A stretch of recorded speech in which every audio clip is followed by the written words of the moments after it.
Bonjour, vous nous suivez donc sur Journal de Femmes et vous êtes de plus en plus nombreux et nombreuses à nous écouter. Et je tiens à vous remercier, moi et toutes les femmes qui ont participé à ce podcast, pour vos écoutes. Aujourd'hui, donc quelque chose d'un peu moins cadré que d'habitude, je vais passer un petit moment avec vous et vous parler d'un de mes films préférés. Je sais pas pourquoi j'y pensais un moment, mais en fait, ce film que j'ai découvert quand j'étais adolescente, je me suis rendu compte que chaque personnage correspondait un peu à un moment de ma vie et j'avais envie d'échanger avec vous sur ce sujet. Ce film, c'est Princesse Mononoke.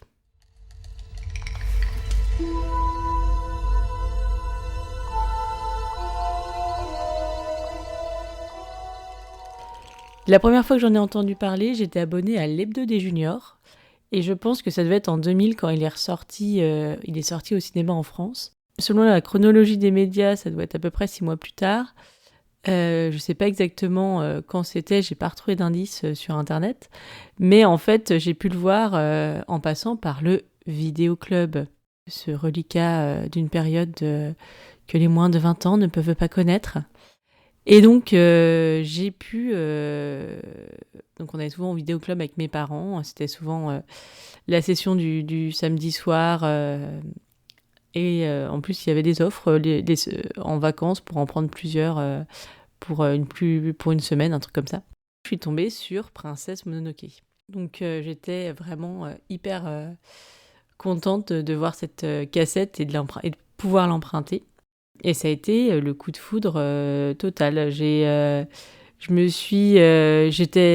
Alors, dans mes souvenirs, j'ai 12 ans.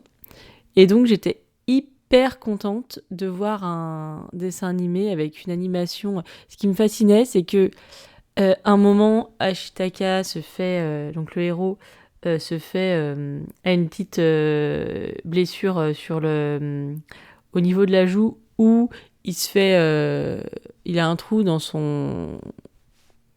sa chemise, et ça jusqu'au bout on va le voir en fait, ça va être mis dans l'animation, et ça c'est le genre de truc qui est important pour le signe astrologique vierge que je suis, que ces détails soient respectés jusqu'au bout, quoi. Et il y avait, outre le message écologiste, le fait qu'il y ait des héroïnes aussi qui soient des femmes fortes. Ça, on va y revenir. Et tout ça, je trouvais ça vraiment... je suis restée... waouh, quoi. Enfin, ça m'a vraiment tenté si bien que... on a dû l'emprunter, je pense, plusieurs fois. Je pense que en bonne adolescente, avec comment on peut dire, avec vraiment une passion. C'est-à-dire que je pense que dès qu'il y était, je devais l'emprunter. Et je tiens à m'excuser auprès de ma cousine qui a passé une semaine de vacances avec moi chez ma grand-mère et qui a dû se le taper tous les jours parce que je l'avais loué pendant les vacances, donc tous les jours je le regardais, quoi. Donc toutes mes excuses, cousine. Mais ouais, ça a été vraiment... j'avais 12 ans, c'était vraiment le film.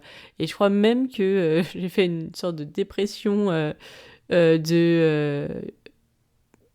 postpartum de ce film-là, parce qu'à un moment, je me revois en train de pleurer chez ma grand-mère en disant « Mais moi, ma vie ne sert à rien, alors qu'eux, ils vivent des trucs de fou. » Enfin, l'adolescence, quoi. C'était super.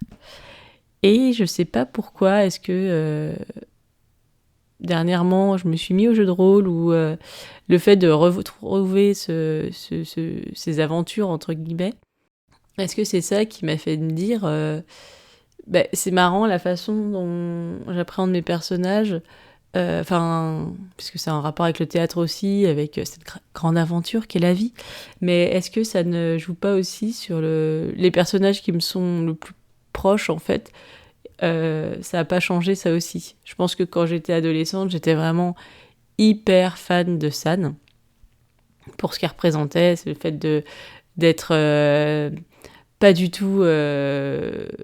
dans la norme, de se battre, d'être un peu tout feu, tout flamme, mais ça correspondait aussi avec ce truc-là de...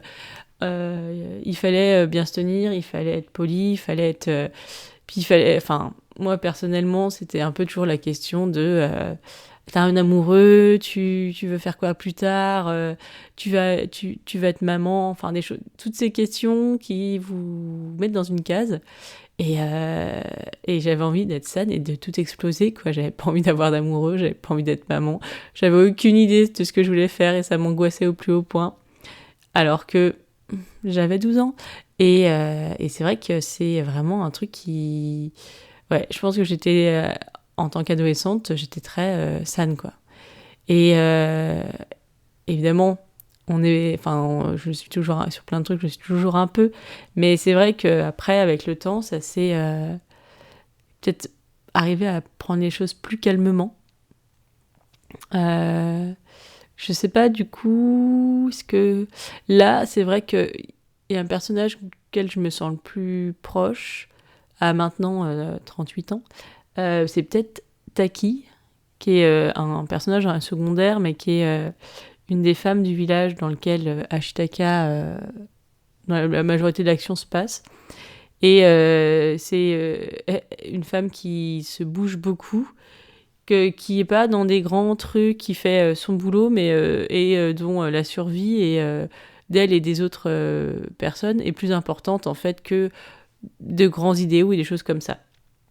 Et je sais que Taki, ce que j'aime, c'est que elle a un mari qu'elle trouve qui sert à rien, mais il est quand même gentil, elle aime bien et voilà. Et en plus, enfin en fait, elle est pas, elle est contente de lui, elle l'aime pour des qualités, mais c'est pas, elle est pas uniquement une femme en tant qu'épouse. Et il y a un truc que j'aime bien chez elle, c'est qu'à un moment, son mari pleurniche parce qu'ils vont tous mourir ou ça va pas ou des trucs comme ça. Elle lui dit, bon, bah là, tant qu'il y a de la vie, il y a de l'espoir, donc on y va, et puis voilà. Et avance. Et ça, c'est vrai que je pense que si j'étais dans une période de ma vie, je suis un peu plus dans cet esprit-là. Bon, on avance, tant qu'il y a de la vie, il y a de l'espoir, et voilà. Et du coup, c'est vrai que je pense que l'objectif, c'est d'arriver à une sorte de paix intérieure. Alors, est-ce que cette paix, ça va être plus... est-ce que cette paix, c'est d'aller vers une sorte de Ashitaka beaucoup plus calme, qui accepte ce qui lui arrive et qui arrive à avancer en étant toujours aussi plutôt calme quand même et savoir, je sais pas. Mais voilà, c'était... je crois il me semblait que j'en avais un autre entre entre San et Taki, que j'arrive plus à me souvenir. Alors je me suis souvenu du coup de quel personnage était celui entre San et Taki, et c'était celui de Molo, la mère louve, parce qu'elle avait un côté un peu très en colère, dans l'action et très en colère. Et je crois qu'il y a un moment où j'avais vraiment vers la vingtaine, cette colère de que les choses n'avançaient pas, de pas pouvoir arriver à faire, de faire ce que je voulais, et cette peur, quoi. Et donc voilà, petit aparté.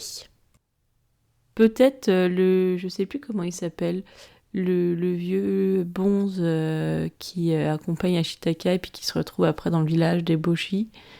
Je sais plus. Peut-être que celui-là, il y avait un côté un peu je suis calculateur, mais j'ai jamais été vraiment très calculatrice non plus. Je crois peut-être que j'ai essayé et que ça a été affreusement nul et que je me suis dit non, bah écoute, au bout d'un moment, quand ta personnalité c'est de mettre les pieds dans le plat, il faut l'assumer et tant pis quoi. Mais voilà, je crois que c'était un parallèle intéressant pour vous parler du coup de ce film merveilleux que j'ai vu et revu et puisque du coup pour faire une anecdote du vidéoclub, c'est qu'à un moment pour se séparer de leur cassette, ils les mettaient en vente et du coup j'ai pu acheter la cassette de Princesse Mononoke, donc de Hayao Miyazaki d'ailleurs, que je n'ai pas cité mais ça me semblait évident, et j'ai pu acheter cette cassette quand on a eu un lecteur DVD, et quand le lecteur DVD... on avait un lecteur DVD, et la version DVD est sortie. Alors la première version, c'était celle... Enfin moi, celle que j'ai, c'est celle avec un petit morceau de pellicule dedans. Un petit morceau de pellicule du film, bien évidemment, du coup, entre deux plaques de plexiglas. Alors moi j'ai un moment où il y a une foule qui se tasse, je crois que c'est l'entrée du coup dans la ville de Lady Eboshi, qui est pas, j'avoue j'aurais préféré un gros plan, mais bref, je suis très contente quand même. Et là j'ai pu acheter ce DVD là, et donc j'ai revendu la cassette à une copine qui n'avait pas de lecteur DVD. Donc voilà, mais c'est vrai que ça a été vraiment un truc assez important, quoi. Quand je revois cet été, j'ai vu des parents qui taquinaient gentiment leur fille de 12 ans sur le fait qu'elle était à fond K-pop et qu'elle connaissait tout et qu'il y avait que ça dans sa vie. Et en même temps, j'ai dit, bah oui, mais je pense qu'on est tous passés par là. Enfin, moi, à un moment, c'est vrai que c'était Princesse Mononoke. Et voilà, j'avais commandé des Animeland, justement, un Animeland hors série, je crois, il me semble bien, sur ce film, et avec le fait que je redessinais les personnages, ce qui avait énormément amélioré ma perspective pour faire des gens qui tiraient à l'arc. Voilà. Donc rien n'est perdu. Et voilà. Donc c'était une petite, petit enregistrement, petit podcast plus simple, moins formel. Et voilà. Et je vous souhaite à tous une bonne semaine, puisque ceci va sûrement sortir lundi. Donc voilà, une bonne semaine à tous et à bientôt pour de nouvelles aventures. Merci.